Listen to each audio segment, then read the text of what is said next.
আজকে রাতে কি রান্না করছো মা? আজকে রাতে কি রান্না করছি বলবো না। দেখ তুই বলতে পারবি কি, বল দেখি দেখে। কই না, আমি বুঝতে পারছি না। বুঝতে পারছিস না? না। এটা কিন্তু তুই এর আগে অনেকবার খেয়েছিস। কি ডিম বিরিয়ানি? বলবো না, ডিম বিরিয়ানিও ঠিক নয়। বন্ধুরা জানাবে কমেন্ট করে আজকে যে আমি এটা কি বানাচ্ছি। চাল দিয়ে দিলাম, দেখো ভালো করে কষবো এবার এই চালটা। আমি চালটা দেখো ভালো করে কষা হয়ে গেছে। এবার এই যে আলুগুলো কষে রেখেছিলাম, এই আলুগুলো এর মধ্যে দিয়ে একটু নাড়াচাড়া করে নেব।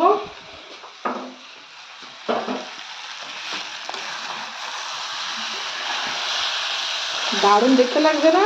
খেতেও কিন্তু একদম অসাধারণ লাগে। তোমাদের যদি দেখে ভালো লাগে আমাকে জানাবে, আমি রেসিপিটা বলে দেব।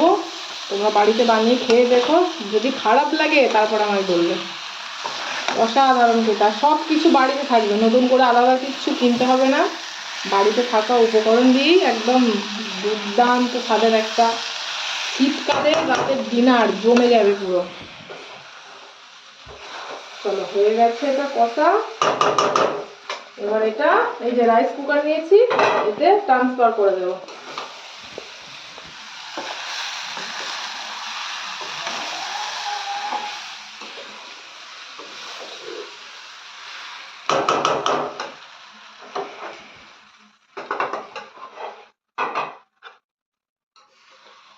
আচ্ছা, আরো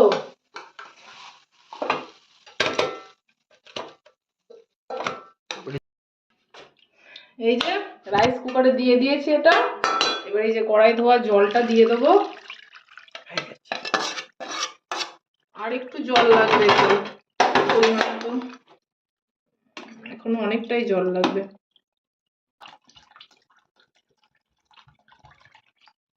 এই যে এতটা জল দিলাম।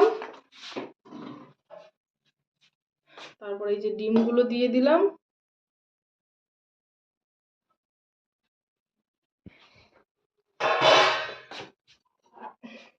চলো এবার চাপিয়ে দেবো।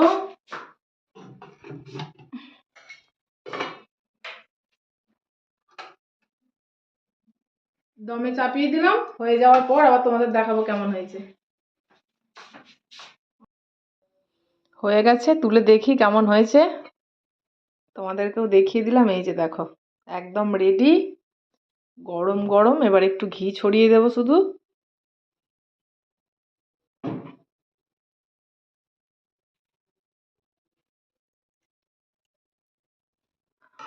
হয়ে গেছে দেখো, একদম রেডি হয়ে গেছে। শীতের রাতে একদম জমিয়ে গরম গরম খাওয়া দাওয়া করো, তোমরাও বাড়িতে বানাও।